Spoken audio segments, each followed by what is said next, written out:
Hi, everyone. My name's Katie. I just wanted to do kind of a quick Q&A session, I guess. I get a lot of questions emailed to me, and I'm thinking, if one person has the question, maybe there's other people that do too. So let's just get started.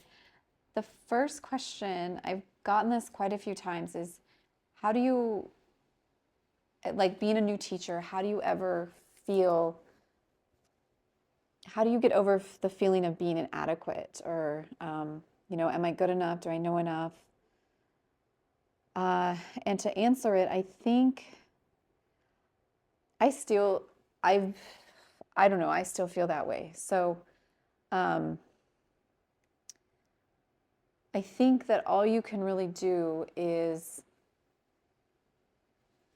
come to your practice, come to your teaching from a place that, you're sincerely offering the practice of yoga to your students for them to better themselves.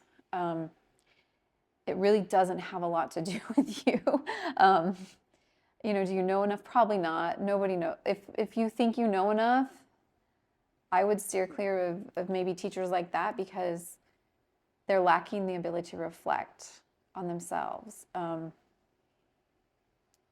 I think it's your intention, where your heart's coming from into your teaching, that matters the most. Did you prepare well? Did you think about the process? Did you think about the warm-up? Did you think about the peak pose? Did you think about counter poses? Did you think about reducing injury? Did you offer options? Did you offer maybe something insightful, something inspiring? You don't always have to, but sometimes it's nice. I think to,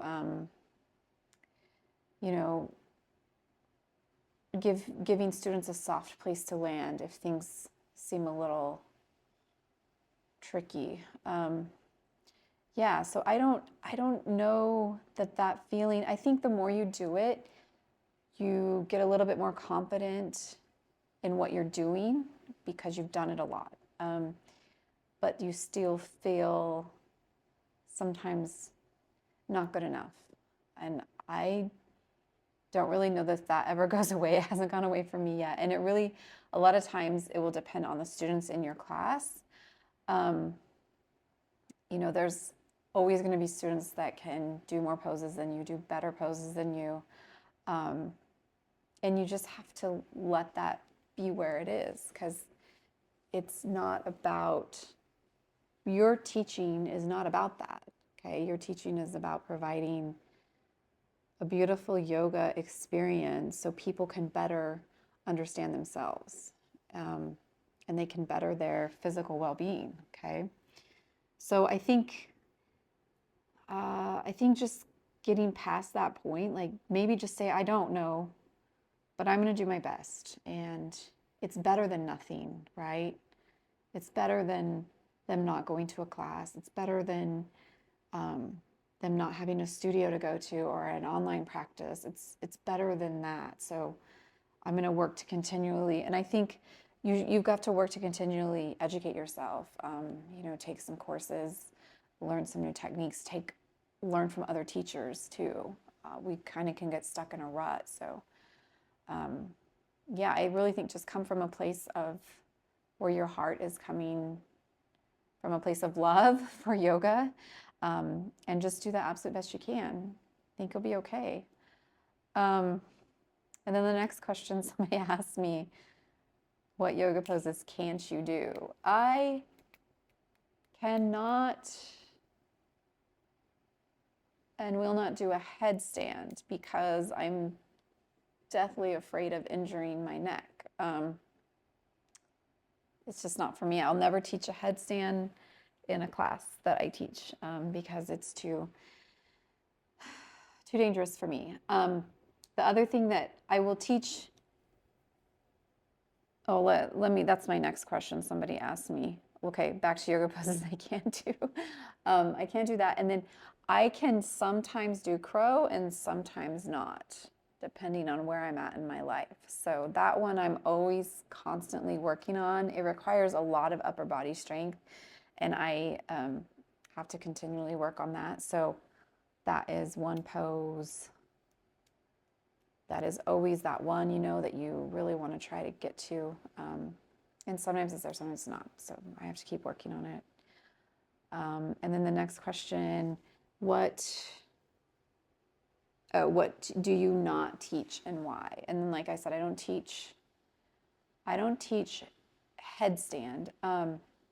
If I'm in a class with somebody, personally, one-on-one, I can teach handstand. I like to use a wall because it's safer. I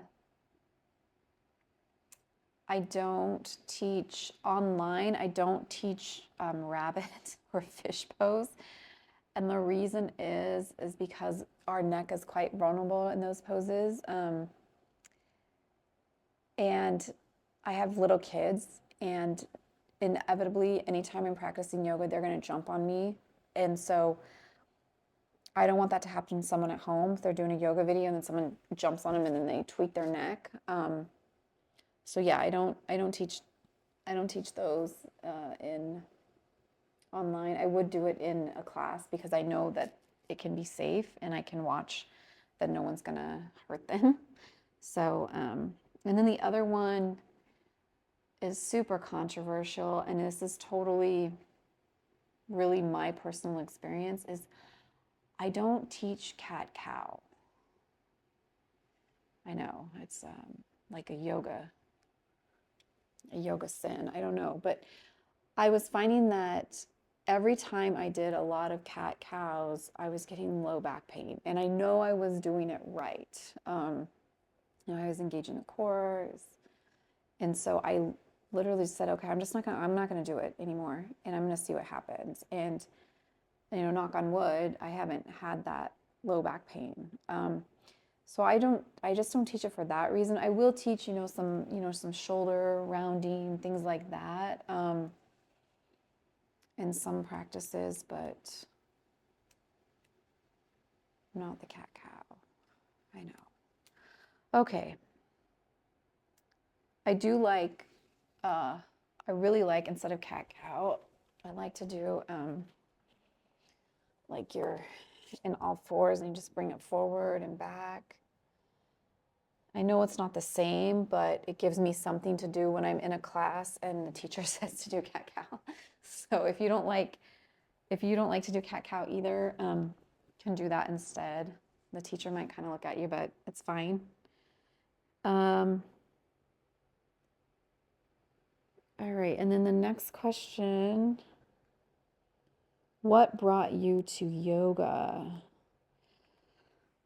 Oh, that's a long one. So the first time ever I was even introduced or even knew about yoga, I remember I was going to get my hair, I was in college, I was going to get my hair done, and there was a yoga studio across the street, and I remember thinking, my God, what a waste of time. Like, why would people do this? That was my first. So fast forward 10 years, I am in Thailand with my husband and his family, and they have a yoga instructor, and I just went to it because I was really just bored. And then I was like, oh, this is kind of interesting. And then over time, I found that I actually like would rearrange my schedule to make sure I would go to yoga, because I found, and I didn't know why or how, I didn't know anything about it. And I found that my behavior, I was less reactive to things. And I was like, what is going on here? So yeah, that was kind of my first introduction. And from there, I wanted to learn more. So then I took my teacher training, and then here we are. So like my aunt always says, yoga finds you when you need it most. And it definitely found me, and has helped me in more ways than I know. So I just want to share that. If there's someone else out there, maybe it will help. Yeah, so those were like the 4 main ones I got. more 4 main questions. So if you have any other questions, or if you want to know something specific about a certain pose or something, just send either a comment or an email. You can send me an email to, I'll put it in there, and then definitely try to talk it through. Okay. All right. You guys take care. Have a good day. Bye.